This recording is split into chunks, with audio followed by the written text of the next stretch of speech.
It was generally agreed in Flaxborough that the library, though hardly the liveliest of civic institutions, could usually be relied upon to avoid anything resembling drama.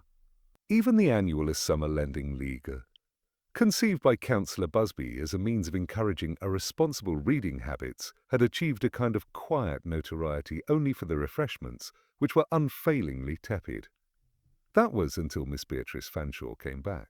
Her entrance, late in the afternoon and against the weary hum of a malfunctioning ceiling fan, produced a subtle but unmistakable ripple of curiosity. Mrs. Gloss, who handled the lending desk with all the zeal of a customs official guarding an invisible border, blinked twice before recognizing the figure in the doorway, the neat tweed coat, the slightly theatrical hat, and the expression of genteel command that could still hush an adolescent whisper from 30 paces. "Good heavens," Mrs. Gloss murmured. "It's Miss Fanshawe. I thought she'd, emigrated." "She did," whispered Mr. Peveril, the librarian, leaning over a stack of unread mystery novels, "or died." The two are practically synonymous in Flaxborough. Miss Fanshawe advanced with deliberate calm, carrying under her arm a single, carefully wrapped volume. When she reached the counter, she placed it before Mrs. Gloss with the reverence of one depositing an heirloom. "I believe," she said, "I owe you a book." Mrs. Gloss unwrapped the parcel. Inside was a slim, leather-bound manual, The Principles of Municipal Hygiene, 1939 edition. Its spine was cracked, its margins annotated in a spidery hand, and its inside cover bore the faded stamp, Flaxborough Public Library. Kindly return promptly. Mrs. Gloss's mouth twitched. 43 years overdue, Miss Fanshawe. "So I understand," Miss Fanshawe replied serenely. "I've come to make amends." There followed an awkward silence, partly from awe, partly from the unspoken calculation of what such a fine might amount to. A small crowd had gathered, mostly pensioners lingering for the League's biscuits, and among them a few suppressed titters. Flaxborough was a town that enjoyed a scandal, but preferred it small enough to fit between afternoon tea and evensong. Before anyone could comment further, Miss Fanshawe's expression altered. She steadied herself on the counter, blinked once, and murmured something that might have been "it's done now." Then she fell, gracefully as though curtsying to the carpet, and did not rise again. The ambulance, summoned by a quivering Mr. Peveril, arrived too late to perform anything more hopeful than removal. Dr. Cubbage, the town's medical officer, announced a heart misadventure with the air of a man satisfied that no paperwork would be required beyond the standard forms. By evening, the town was already simmering with speculation. Mrs. Gloss, who had provided the most reliable version of events, and several less reliable ones, maintained that Miss Fanshawe had been a paler than usual, but otherwise well. The book, she insisted, had emitted a faint medicinal smell, though no one else could confirm it. Councillor Busby, arriving opportunistically at the library just after the body had been taken away, shook his head gravely and said it was a lesson in civic responsibility, though quite what the lesson was remained unclear. Inspector Purbright, who appeared later that evening in his usual unhurried fashion, found the library unchanged except for a faintly unpleasant stillness. He examined the counter, the returned book, and the small white handkerchief someone had placed over a water stain on the carpet. "A curious thing," he remarked to Sergeant Lovejoy. "Sir, to come back after 40 years just to return a book." Lovejoy, uncertain whether philosophy was expected of him, said only, "Seems very proper of her, sir." "Indeed," Purbright murmured. "Though propriety has, in my experience, killed more people than vice." He turned the book over in his hands. Its cover smelled faintly of polish, or perhaps something less innocent. He did not open it. Instead, he replaced it on the desk, precisely aligned with the grain of the wood, as if leaving it to tell its own story in due time. Outside, the evening traffic of Flaxborough drifted past, bicycles, gossip, and the occasional cat crossing against it. And inside, in the dim library air, the principles of municipal hygiene waited patiently to be borrowed again. By morning, the late Miss Fanshawe had become both the chief topic of conversation and the least understood event in Flaxborough. The Mercury, always eager for mild sensation, carried a discreet headline: "Elderly Lady's Library Return Ends in Tragedy." That was enough to ignite the town's collective imagination. which in matters of speculation was both vivid and inaccurate. At the market cafe, Mrs. Vinicombe informed her breakfast companions that Miss Fanshawe had been in exile for tax reasons and had only returned to reclaim a hidden fortune. At the hairdresser's, it became aromantic guilt. By midday, the grocer's boy was telling customers that she had died from a poison dust on a library book. The theory found ready purchase among those who had always mistrusted libraries as dens of silent infection. Mrs. Gloss, having survived her evening's ordeal with much retelling, she further insisted with mounting drama that the deceased had been holding 2 books when she arrived, though only one was later recovered. The second, she implied, had vanished. When asked what it was, she pursed her lips and said, something foreign, German or worse. In the council offices, Councillor Busby was already converting the tragedy into administrative opportunity. This unfortunate incident, he declared, underlines the need for stricter oversight of library materials. We must consider modernizing digital records, perhaps, a computer even. He said a computer, as one might say a flamethrower. His fellow councillors murmured about budget implications and the likely electoral mileage of appearing modern.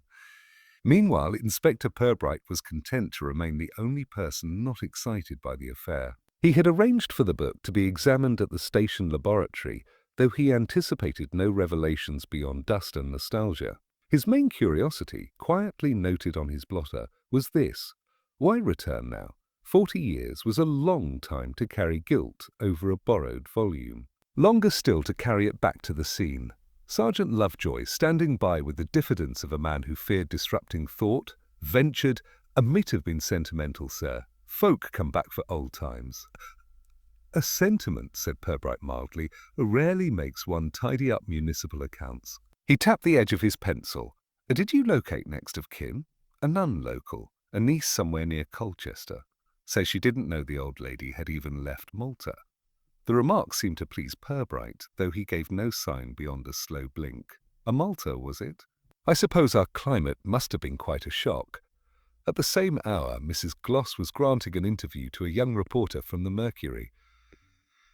She stood behind the counter like a custodian of national secrets, carefully selecting what to reveal. "It was quite as if she meant to hand me that book personally," she said, almost solemn like confession. When asked about Miss Fanshawe's expression, she replied, determined. "The way one looks when one's finished something one shouldn't have started. One shouldn't have started." Mr. Peveril, summoned to the reporter's notebook, offered less colour. "She was one of ours, you know. Trained here before the war. Efficient. Quiet. Perhaps too quiet." He rubbed his spectacles. "You can never tell with the quiet ones. They go away, and then, well, they come back and die in the reading room." That afternoon, Councillor Busby telephoned Purbright to inquire whether the police required any civic assistance. Purbright thanked him, which discouraged Busby considerably. "A tragedy for our community," the councillor persisted, "but I see it as a spur to progress, a library death. Why, it could happen to any of us." "Indeed," said Purbright gravely. "One hopes not too frequently." When the call ended, he turned to Lovejoy. "There's an eagerness about Councillor Busby," he observed, "which I find both admirable and suspicious. People who rush to tidy other people's deaths usually have something untidy of their own." That evening, the laboratory report arrived. The book was harmless, save for traces of age and furniture polish. Yet, as Purbright turned the pages, a faint scent lingered. Something chemical, not unlike the medicinal tang of liniment. He closed it carefully and made a brief notation. "Smell persists, ask Cubbage." Later still, as the lights went out in the library and Mrs. Gloss locked the heavy front doors, she paused by the return desk. A small ledger lay open there, the day's borrowing record. The last entry, made in neat, hesitant writing, read, "Return, Fanshawe, Beatrice, the principles of municipal hygiene, 43 years overdue." Below it, in the margin where no one ever wrote, someone had penciled a faint word. "A paid." Mrs. Gloss frowned, rubbed it gently with her finger, and found it would not smudge. She hesitated, glanced toward the shadowed aisles, and then hurried out, locking the door twice. Inside, the faint smell of wax hung in the still air, clinging to the returned book as if unwilling to let the matter rest. The morning after the laboratory report, Inspector Purbright sat in his office with the patience of a man awaiting his own curiosity to ripen. The returned book lay on his desk. its binding faintly cracked where age had thinned the leather. The faint smell that had so intrigued him the night before still lingered, sharp and artificial, as if something had been meant to be disguised by polish but had failed in the attempt. Sergeant Lovejoy arrived carrying a small file and an apologetic expression. "Nothing new from Dr. Cubbage, sir," says heart failure's his best and final opinion. "Our doctors do prefer their failures tidy," said Purbright, tapping the file lightly. "And the niece?" Claims Miss Fanshawe had been talking about coming home for closure, whatever that means. Also says she'd been sending money orders to someone in town last year. Name not mentioned. Purbright considered this. Interesting habit for one who owed the library 40 years of fines. He gestured toward the book. Did we check her lodgings? A boarding house on Church Lane. Room barely used. One suitcase, a few letters, some tablets, heart medicine. No note. People rarely write notes unless they've something to hide or something to explain. Miss Fanshawe seems to have preferred a third option, leaving others to puzzle over both. Lovejoy shifted uncertainly, accustomed to such remarks that seemed more philosophical than procedural. "You want me to speak to the landlady again, sir? Adieu." She may remember a trifle that didn't seem important at the time. And Lovejoy, Purbright's voice softened. "Bring along that fellow from the bookshop, the one who used to exchange letters with her." An hour later, the bookseller, Mr. Cripps, arrived, a thin man with spectacles that made him appear perpetually surprised. He clutched his hat as though it might try to escape. "Inspector, dreadful business, dreadful. She was a customer once. Before the war, you know. Very particular about bindings." "You corresponded, I gather?" "Oh, quite innocently. She'd written from abroad, Malta, then Alexandria. Wanted to know if we'd any surviving copies of the 1939 library edition of Municipal Hygiene. Said it was of personal importance. I thought it sentimental, though she wasn't the sort. Did she mention anyone else from those days?" Cripps frowned. "Only a colleague, Miss Frobisher, I think she said. They were both librarians here during the war. Something about the hygiene fund, collecting for a new ventilation system. She joked the air had never been pure since." He managed a small laugh, then wilted under Purbright's steady look. "Is it relevant, Inspector?" "I'm Flaxborough," said Purbright mildly. "Everything irrelevant eventually becomes vital." "Thank you, Mr. Cripps." After the man left, Purbright sat for several minutes staring at the name he had just written in his notebook. Edith Frobisher. He underlined it once. The memory of the brass bookmark found among Miss Fanshawe's belongings returned to him. Engraved with the initials E.F. The coincidence was neat enough to be suspicious.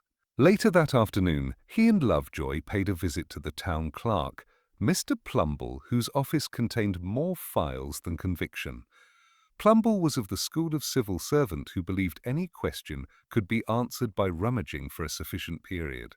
At the mention of the year 1942, his face fell into an expression of scholarly pain. Yes, wartime records," he sighed. "Very incomplete. The building took a hit during the blackout. Paper everywhere. Still, I do recall some business about the library's accounts. Donations misplaced. Temporary staff involved. The names? Plumble rummaged mournfully. A Frobisher, yes, and Fanshawe. A small sum unaccounted for, £40, I believe. There was talk of an inquiry, but it was quietly dropped.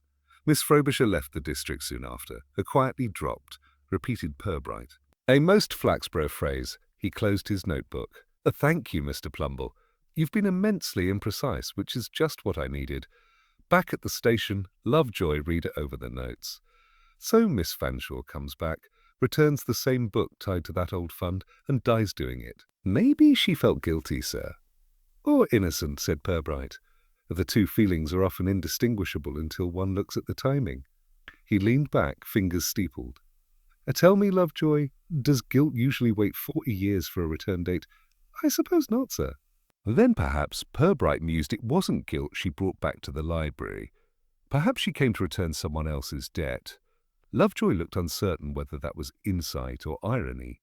Before he could ask, the telephone rang. Purbright answered, listened, and replaced the receiver with calm finality. "That was Mrs. Gloss," he said.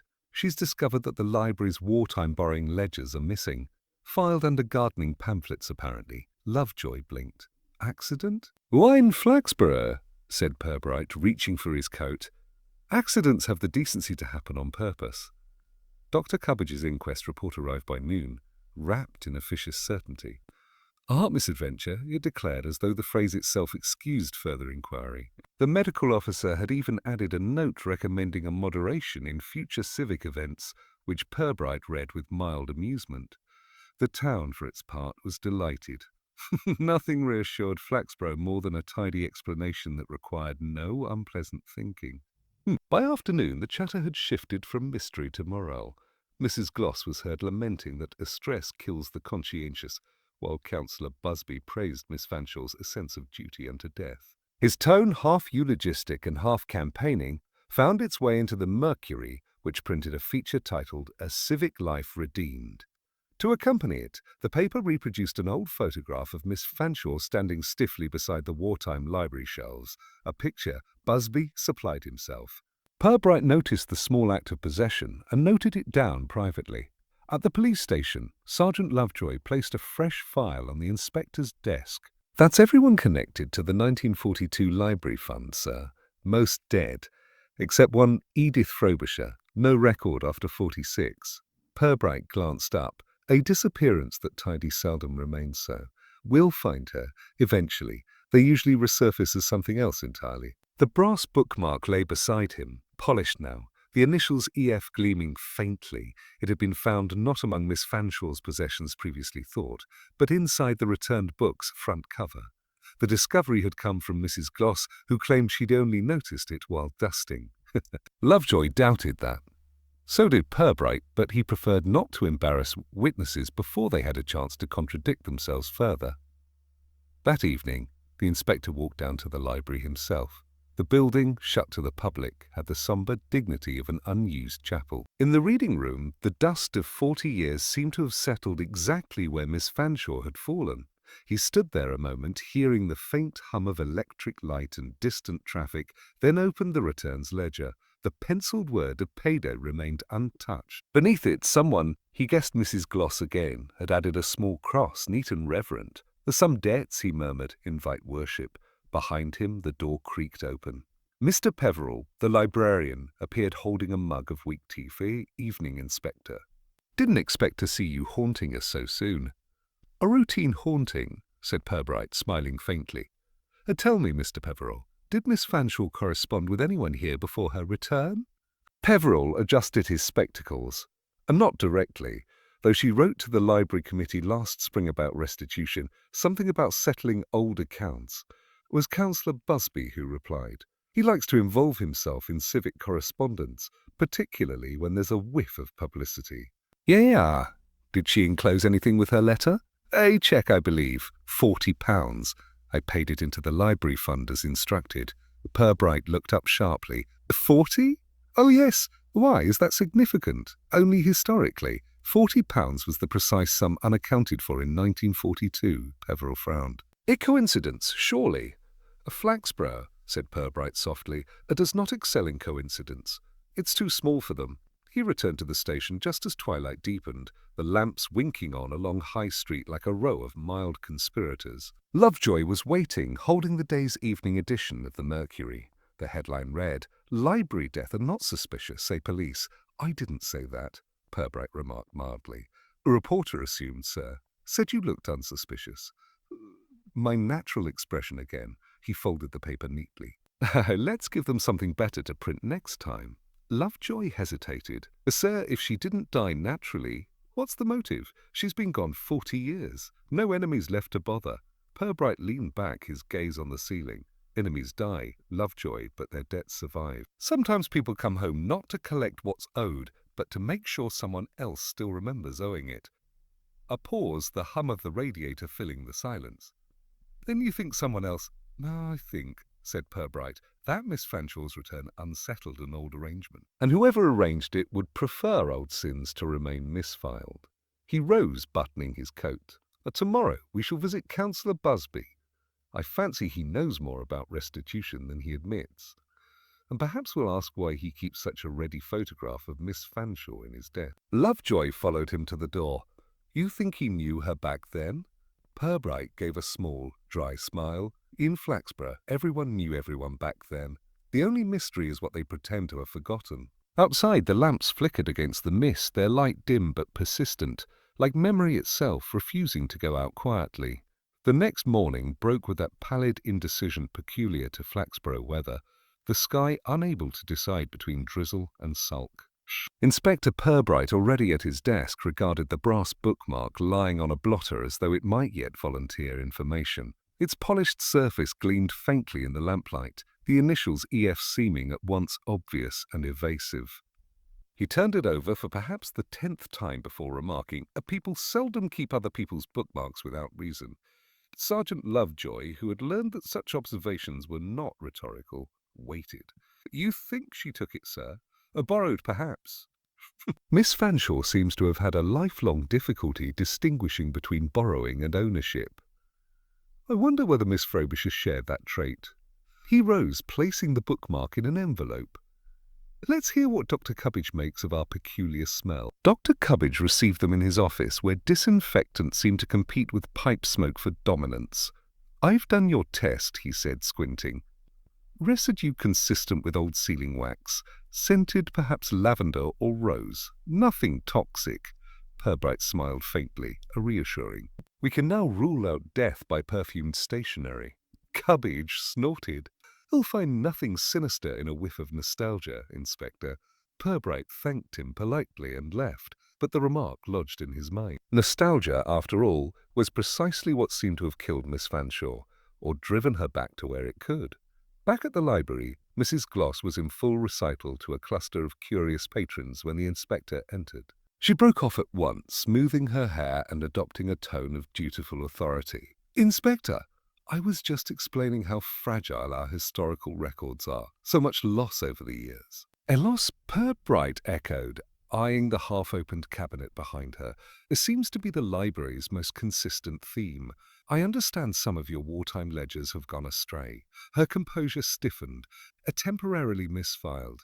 "I shall find them given time. I've every confidence." "Meanwhile, could you tell me whether you've ever handled one of these?" He handed her the envelope containing the bookmark. She removed it gingerly, turning it under the light.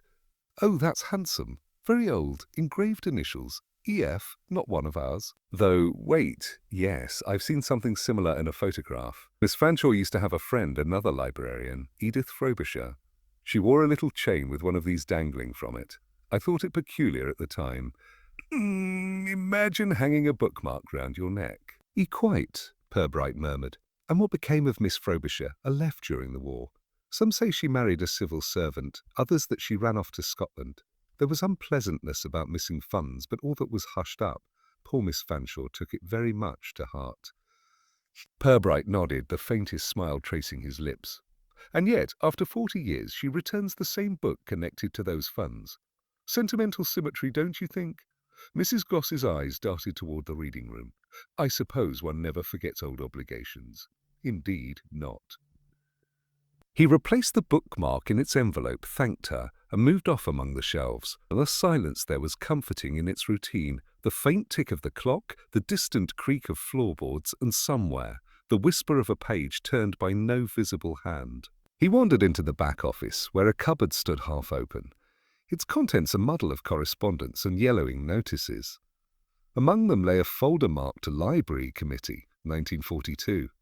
He opened it carefully. Inside were typed minutes referring to reallocation of donations following staff departure. One name had been struck through in heavy pencil, E. Frobisher. Another, written faintly beside it, Reed B. Fanshawe, acting treasurer. Acting treasurer. Purbright studied the alteration, then returned the papers exactly as found. On his way out, he noticed a faint smear of wax on the cupboard handle. Lavender. Unmistakably the same scent that clung to the brass marker. Outside, the evening air was damp and close. Lovejoy waited by the car, notebook ready. "Nothing much in the house search, sir, though we did find a train ticket from London, single, dated 2 days before her death." Purbright raised an eyebrow. "London, was it? That's where Councillor Busby claimed to have been on council business last week, wasn't it?" "Yes, sir. He mentioned attending some conference on municipal transparency." "How ironic," murmured Purbright. "Transparency so often conceals rather than reveals." He climbed into the car, glancing once more at the envelope in his pocket. "Find out when the Busbys married. Lovejoy. I have a growing suspicion that Miss Frobisher may not have vanished quite so completely as the records suggest. The sergeant frowned. You think she's still around? You think she's still around? Purbright started the engine, its hum steady against the quiet drizzle. In Flaxborough, people don't disappear, Lovejoy.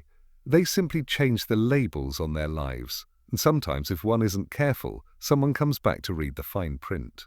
The car rolled away through the wet streets, its headlights slicing brief reflections across the shop fronts, while in the darkened library, the brass bookmark glinted faintly under the ceiling light, as though it, too, waited for its next chapter. By the following morning, Inspector Purbright had cultivated that particular stillness which in him always preceded an investigation's quiet acceleration. His desk was unusually bare. Just the returned book, the brass bookmark, and a neat pile of notes marked a Fanshawe Frobisher. Outside, the drizzle persisted, coating the police station windows with a grey varnish that made the town beyond look faintly unreal, as though Flaxborough were reconsidering whether to exist at all. Sergeant Lovejoy arrived with a fresh report, looking both eager and apologetic. Busby's married in 47, sir.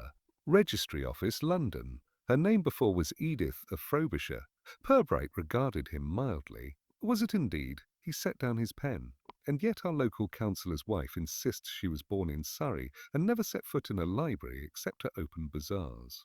Lovejoy shifted, a touch of satisfaction crossing his face. Reckon she won't like you asking about it, sir. I should hope not, said Purbright. A cooperative suspect is as unsatisfactory as a punctual train. A punctual train. They found Councillor and Mrs. Busby at home that afternoon, their residence being one of those houses that announced prosperity in careful moderation, curtains heavy but not ostentatious, garden ornamented but not extravagant. Mrs. Busby received them in the sitting-room, her manner composed but slightly too attentive. Her hair, a disciplined shade of silver, framed a face of mild benevolence that only wavered when Purbright mentioned Miss Fanshawe's name. Beatrice, she said quickly, such a shock. Though really, at her age, one must expect, well, sudden lapses. Purbright inclined his head. Indeed, I understand you knew her in your younger days?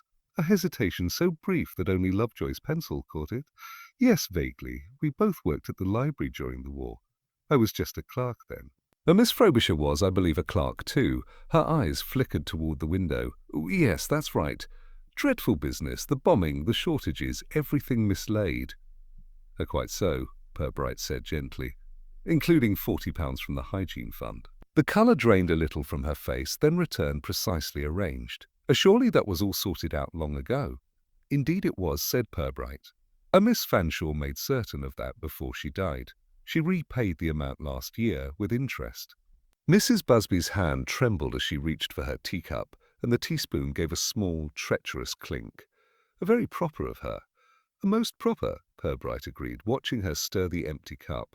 And she seems to have written to you about it. The envelope was never found, but the handwriting on her train ticket suggests a forwarding address. Yours. I've no idea why she would do that, she said too quickly. I hadn't heard from her in years. Then the coincidence is remarkable, said Purbright, standing. Forgive the intrusion, Mrs. Busby. These small civic matters often prove tiresome. When they left, Lovejoy exhaled. She was lying, sir, plain as daylight. Purbright smiled faintly. In Flaxborough, daylight is seldom plain. It tends to arrive with its motives already rehearsed. Back at the station, he reviewed what they had. A war-era theft. 2 women, 1 vanished and 1 returned. A repayment offered too late to save a conscience. A councillor's wife with a talent for calm performance. Still, the shape of it all refused to settle into neat proportion. Something else lurked behind the tidy moral arithmetic. He opened the returned book again. A slip of brittle paper, folded into the binding, fell free. It was a fragment from an old borrowing ledger. The kind Mrs. Gloss claimed had been temporarily misfiled. On it were 2 names, both written in faded ink, E. Frobisher, borrowed 1942, and beneath it, B. Fanshawe, renewed 1985. Someone had carefully drawn a line between them in red pencil. That evening, Purbright visited the library once more. Mrs. Gloss had gone home, but Mr. Peveril remained, cataloguing the newer acquisitions with the air of a man punished for modernity. Evening, Inspector, he said. Still at it. I find libraries restful, Purbright replied. They reward patience. He drifted toward the back of the building, where the older records were kept, and paused beside a high shelf. Something caught his eye, the edge of a file peeking from behind a row of gardening pamphlets. He drew it out. The cover read Library Accounts 1942-43. Inside were balance sheets, letters, and at the very back, a sealed envelope stamped confidential. He turned it over.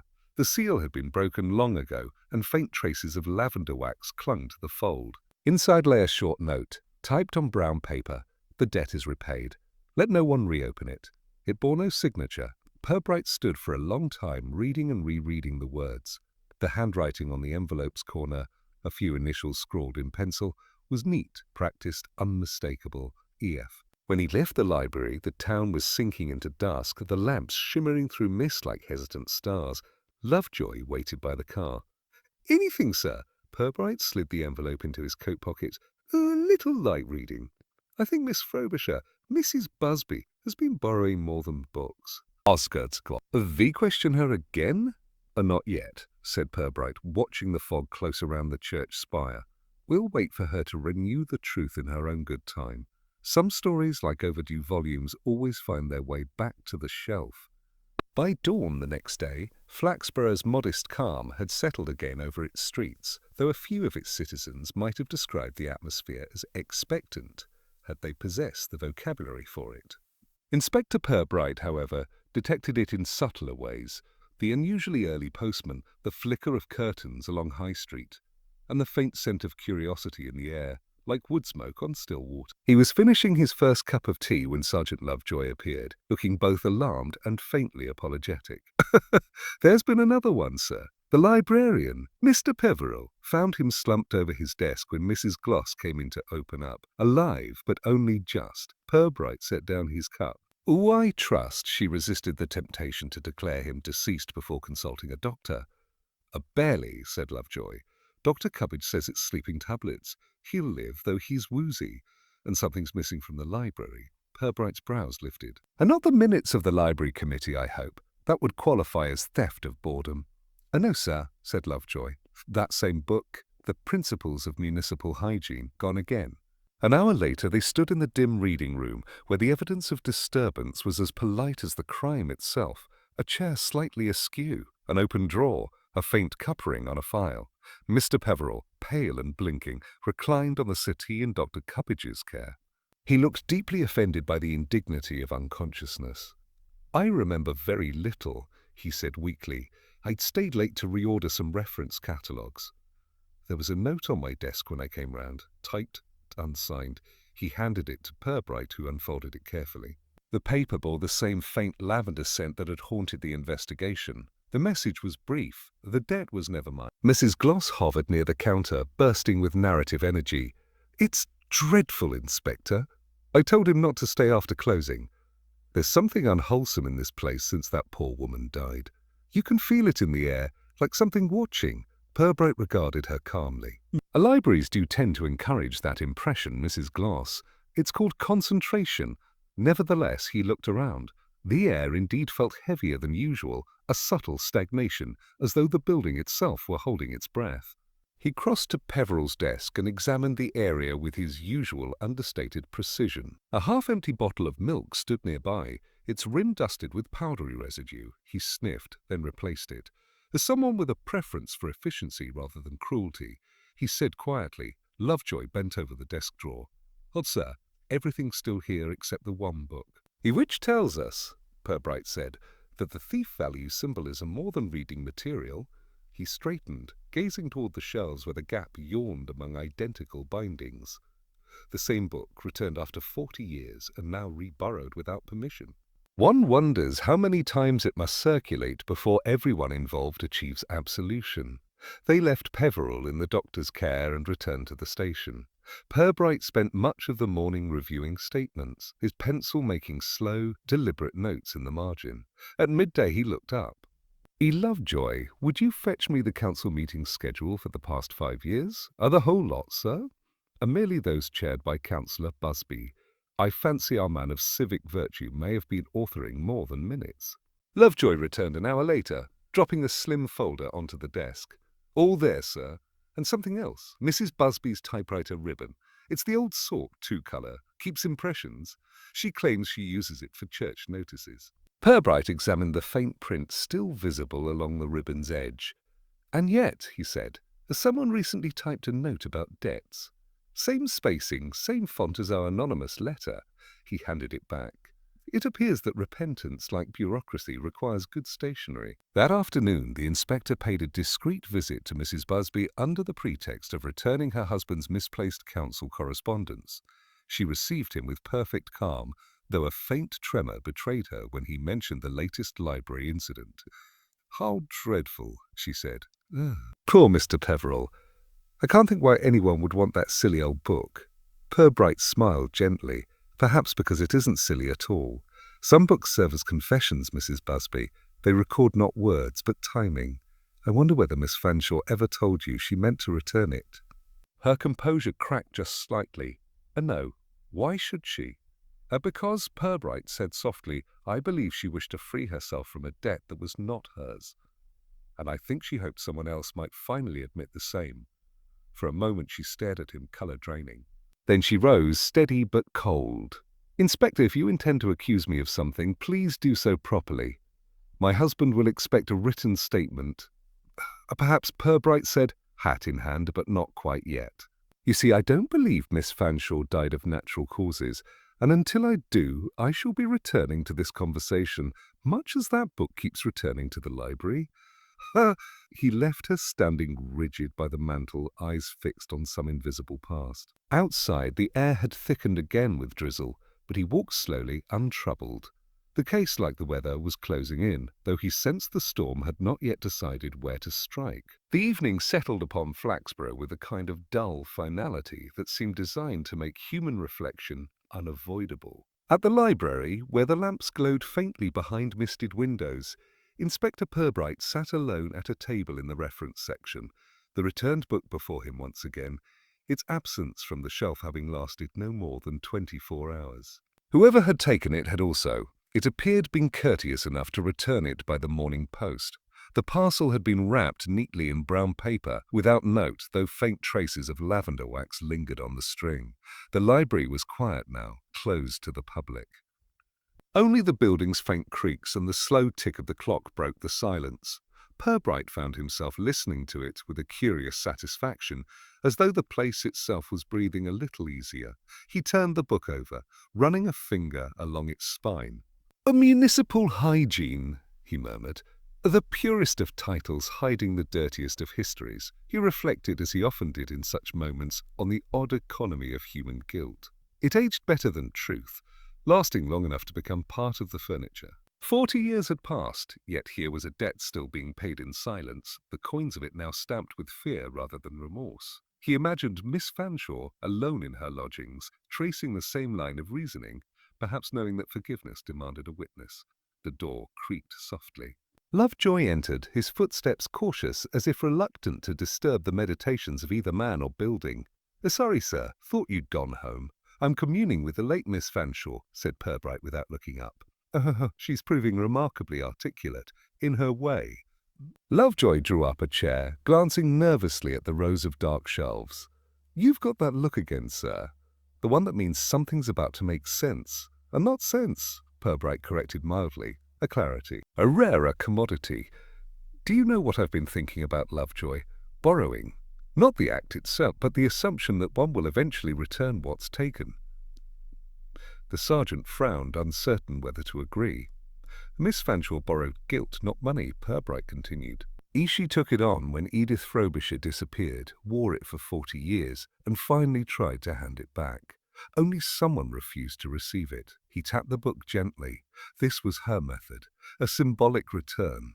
But whoever took the book again last night wanted to prevent it speaking. Lovejoy leaned forward. "You think it was Mrs. Busby?" "I think Mrs. Busby has been practicing selective memory for most of her married life. Yet it isn't memory alone that frightens her. It's recognition. She believes quite possibly that Miss Fanshawe left evidence behind. Something tangible, tucked where no one but a librarian would think to look." His eyes rested on the book. "That is why our industrious thief cannot leave it alone. The note to Peveril, the debt was never mine. It wasn't defiance, it was desperation, a final plea to erase her name from the old account. Lovejoy rubbed his jaw. So you think the book's the key? Purbright smiled faintly. If it isn't, it's a remarkably convincing substitute. He rose and crossed to the small window overlooking the square. The mist outside had thickened into a soft shroud over the cobbles, blurring the lamps and muffling the last footsteps of late shoppers.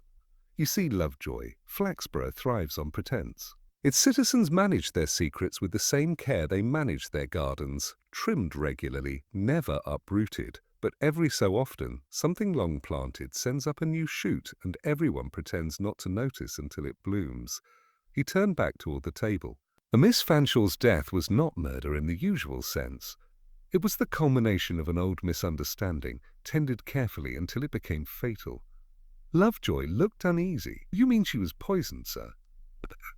Phepps said Purbright. Or perhaps her heart simply chose the wrong moment to surrender. Either way, the motive remains identical, to silence a truth that was finally being reshelved where it belonged. He opened the book carefully, page by page by page, until near the middle he found something stiff wedged between the leaves, a folded paper browned with age. It was a receipt dated October 1942, acknowledging payment to the library fund. The name written across the top was E. Frobisher. At the bottom, in a different hand, someone had added, "A cancelled, see new entry." The ink had bled slightly, but the initials beneath were still legible, P.F. Purbright studied it for a long moment. Our Miss Fanshawe did not merely return the debt, he said softly, or she documented it. One last attempt to set the record straight, knowing someone would destroy the evidence if she failed. Lovejoy leaned closer. So that's what the Busbys wanted gone. Yes, Purbright said. And now that the record has reappeared, Mrs. Busby will realize her last overdue notice has been issued. The only question remaining is how she'll choose to answer it. He replaced the paper between the pages and closed the book. Tomorrow, Lovejoy, we invite the Busbys to tea at the library. Civic hospitality, you understand. Let's see how they enjoy the atmosphere of quiet reflection. The sergeant hesitated, then nodded. You think she'll come? Purbright smiled faintly, extinguishing the lamp. In Flaxborough, Lovejoy, guilt is the one invitation nobody ever declines. The next afternoon arrived with that deceptive brightness peculiar to English towns after rain, everything clean, nothing truly clear. Inspector Purbright arranged the small gathering in the library's reading room with the same calm deliberation. He might have applied to setting a trap for a shy but predictable creature. The long oak table had been laid with the courtesy of tea service, china cups, a modest plate of sandwiches, and the faintly medicinal scent of polish still clinging to the furniture. Mrs. Gloss hovered nearby, both nervous and thrilled, while Lovejoy supervised with grim patience the placement of the chairs. "I can't imagine," murmured Mrs. Gloss, "what sort of meeting this is meant to be, Inspector. It feels like a parish social for ghosts." "Oh, an apt comparison," said Purbright, checking his watch. "The past will be well represented." Within minutes the guests began to arrive. Councillor Busby entered first, radiating civic self-importance, followed by Dr. Cubbage, who looked as though he regretted accepting the invitation the moment he stepped inside. Mrs. Busby came last, immaculate in dove-grey, her composure wrapped tightly as her gloves. Stately. She smiled upon seeing the others, though her eyes avoided the table where the principles of municipal hygiene lay in quiet prominence. Purbright greeted them with impeccable politeness. "Thank you all for coming. I felt it proper that we gather in honour of Miss Fanshaw's contribution to the town, however belatedly recognised." Busby beamed. "Very commendable, Inspector. Public remembrance is so important. Restores faith in civic institutions." "Indeed," Purbright said, "and in moral bookkeeping." They took their seats. The clink of cups followed, genteel but uneasy. Lovejoy poured tea with exaggerated care, while Purbright stood beside the table, hands loosely clasped behind his back. "I've been thinking," he began lightly, "about the curious nature of borrowing. How in small towns especially, things, debts, favours, grievances, circulate as steadily as library books.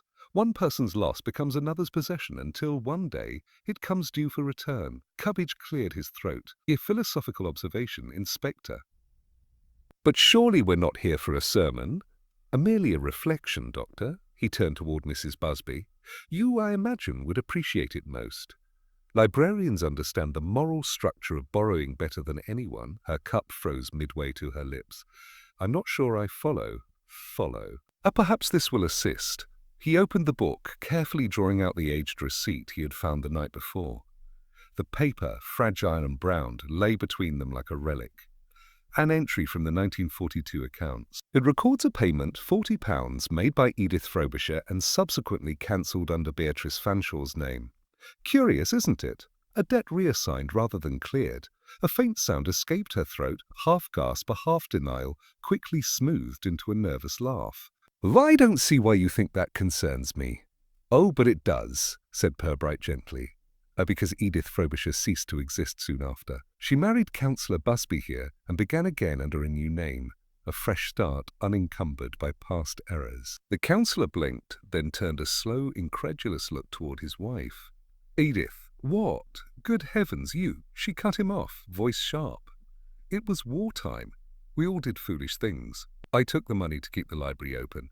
It wasn't theft, it was necessity. Purbright's tone remained mild. And yet Miss Fanshawe bore the guilt for you, 40 years of it. She wrote to you before she died, didn't she? Told you she was returning the book, returning the debt. Mrs. Busby's hand trembled. I never read the letter, and no, you intercepted it. You knew her conscience would outlast your silence. You tried to end the cycle, perhaps with a little help from that bottle of heart medicine she carried. A few drops on the edge of a page, easily absorbed, untraceable once time had done its part. Dr. Cubbage shifted uneasily. And now see here, Purbright. Purbright raised a hand, still courteous. A pure hypothesis, Doctor, but one that explains why Miss Fanshawe collapsed without apparent cause, and why someone later attempted to retrieve the same book, to destroy what remained inside. He looked again to Mrs. Busby. Yet Miss Fanshawe anticipated you. She hid the receipt deep within the binding. Her own last borrowing. There was a silence thick absolute. The ticking clock seemed indecently loud. Mrs. Busby sat motionless, eyes fixed on the book, then on her gloved hands. Finally she exhaled. She wanted to forgive me, she whispered, but I couldn't bear it, to see her face again after all those years, after she'd carried my sins so quietly. I thought if she died still believing herself guilty, it would end there. Her voice broke into something like wonder. But it never does it? It always comes back. Purbright inclined his head. Much like a well-thumbed volume, Busby rose abruptly, pale and wordless. His wife made no move to stop him. Purbright, ever the gentleman, merely gestured to Lovejoy, who slipped discreetly to the doorway. No handcuffs, no formal arrest, only the quiet inevitability of truth settling into place. When the room was empty save for him, Purbright closed the book and replaced it on the table, aligning it precisely with the grain of the wood. Odd Lovejoy, he said softly. For once the fine was paid in full, and yet nobody seems the richer. Lovejoy, watching the departing figures through the window, said nothing. Outside, the mist had lifted, leaving the town sharp and exposed under a pale sun. It seemed, for a rare moment, entirely honest. When the Busbys left the library that afternoon, escorted not by officers but by silence, Inspector Purbright remained seated for some time, his gaze resting upon the now closed book that had so patiently carried its burden of guilt. Outside, the clouds moved sluggishly over the town, heavy with the promise of another unremarkable drizzle. The world had resumed its pace, unaware that a story long overdue had finally been returned to its shelf. Later that evening, in the small, comfortably worn interview room at the station, Mrs. Busby sat opposite Purbright. The air smelled faintly of tea and official dust. Her gloves lay neatly beside her, folded as if modesty might still be achieved by tidiness. She had refused a solicitor, but accepted tea. "It steadies one," she'd said. Purbright regarded her with that steady composure which, in its own way, compelled honesty more effectively than accusation. "It seems odd," he said after a moment, "that so much effort was spent preserving a silence that wished only to be broken." She met his eyes, calm now in resignation. "You've no idea what those years were like. The war changed everything. Rules, morals, even decency. We were told to make do to save what we could, and when the fund went missing, it seemed easier to let Beatrice take the blame. She was so calm, so capable. People would believe anything about her, even guilt. Yet she never defended herself," Purbright said softly. That was her nature. She thought forgiveness more useful than protest. I envied her for that, though I didn't understand it then. She paused, her hands clasped. When she wrote to me last year saying she was coming back, I panicked. I'd buried that part of myself. The library, the money, Edith Frobisher, all ghosts. I thought if she returned, she'd wake them again. And so you decided to prevent that awakening, said Purbright, his voice neither harsh nor kind. Mrs. Busby's composure wavered. I only meant to stop her from talking, not to kill her. I thought just a drop or two, in the polish. Enough to make her ill delay her return. She wasn't meant to die, but she was so frail already, and I'd underestimated time's cruelty. Silence filled the room, the kind that seemed to erase every trace of sound before it. Purbright glanced down at his notes but wrote nothing. He let the stillness deepen until she looked up again as if grateful for it. As she forgave me, Mrs. Busby continued in a whisper, even after everything. That's what destroyed me in the end, she said. I'll put it right, dear, as if it were her own fault. I couldn't bear it. Purbright studied her a moment longer. You see, Mrs. Busby, Miss Fanshawe believed in the restoration of order, the quiet kind that doesn't require punishment, only truth. I doubt she'd have wanted you in prison, but the law, I'm afraid, has less imagination. She smiled faintly, almost with relief. Then let it do what it must. I've been serving my sentence for 40 years already. When she was led away, the station seemed oddly still, as though even the walls had chosen discretion. Lovejoy entered after a few minutes, looking both uneasy and impressed. I've never seen anyone confess so calmly, sir, like she was handing back a borrowed umbrella. Well, guilt tends to lose its heat with age, Purbright replied. By the time it cools, it becomes politeness. He picked up the brass bookmark from his desk and turned it between his fingers. And Miss Fanshawe understood that. Her entire life was one long act of courtesy. Lovejoy nodded toward the file. And Busby? The counsellor, said Purbright, was guilty of nothing more than selective blindness, a crime heavily practised in Flaxborough, though rarely prosecuted. They sat in companionable silence for a while, the lamplight soft on the papers, the rhythmic ticking of the clock marking the slow return of ordinary time. Purbright finally rose and placed the bookmark into the book spine, closing it gently. Oh, that will do, he said. The story's complete now. It began with a return, and it ends with one. He walked to the window and looked out over the darkened square. Across the street, the library stood with its lights extinguished, a quiet silhouette against the mist. He imagined Miss Fanshawe there still, shelving her conscience alongside the others, satisfied at last that the ledger balanced. Lovejoy gathered the files, uncertain whether to speak. Funny thing, sir, he said finally. You'd think after all this, people would learn not to hide the truth. Purbright smiled faintly. Oh, they'll keep hiding it, Lovejoy. That's the English way. But sometimes, he glanced at the book on his desk, sometimes the truth leaves itself lying about where someone will be too polite not to notice. He switched off the lamp. The office dimmed into its habitual calm, papers neatly squared, nothing left untidy except human nature itself. Outside, rain began again. Light, persistent, thoroughly municipal. Flaxborough woke the next morning as it always did, to the measured rhythm of ordinary things, milk bottles clinking on doorsteps, shop blinds rattling up, and the faint, comfortable sound of the town forgetting.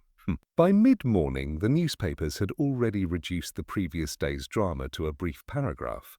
Local councillor's wife aids police in historical inquiry.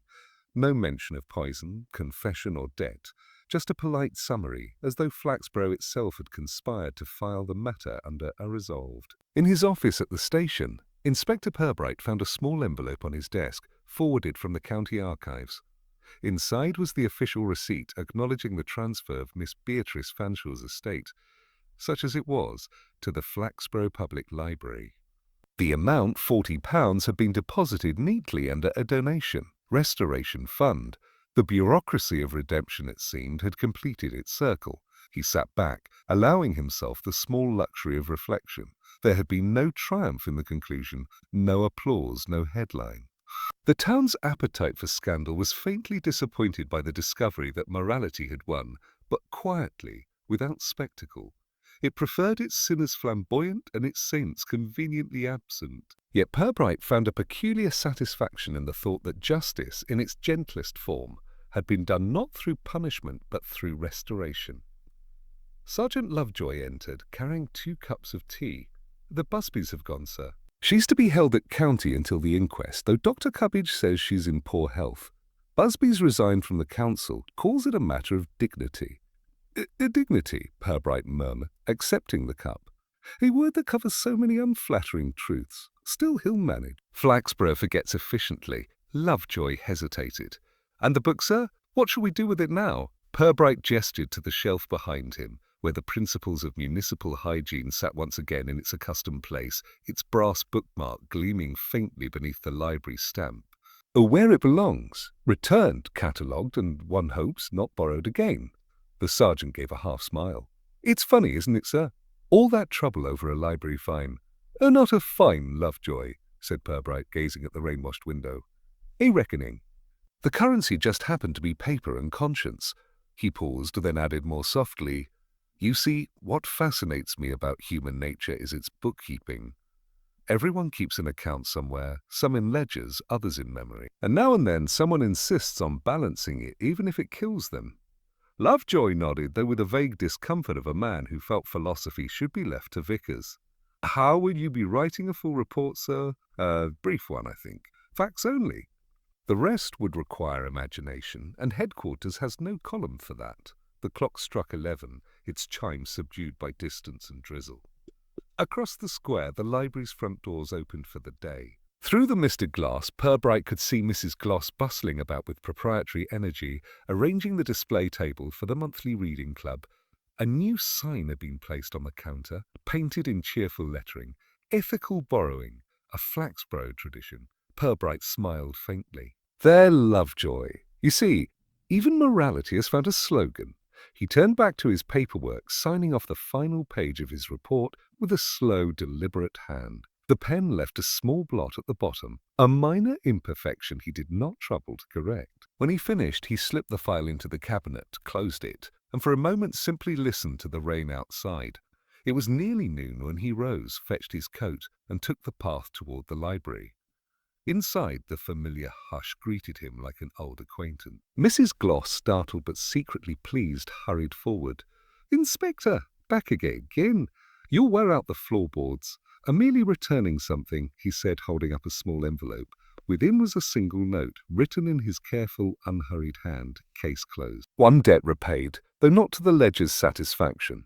He slipped it quietly into the returned book, closing the cover as though sealing an old letter. Then he placed the volume back on the shelf where it had first been found, row H, section 3, between public health records and water sanitation in the provinces. As he stepped back, the light from the high windows caught the gilt title on the spine, and for a brief instant the letters seemed to shimmer.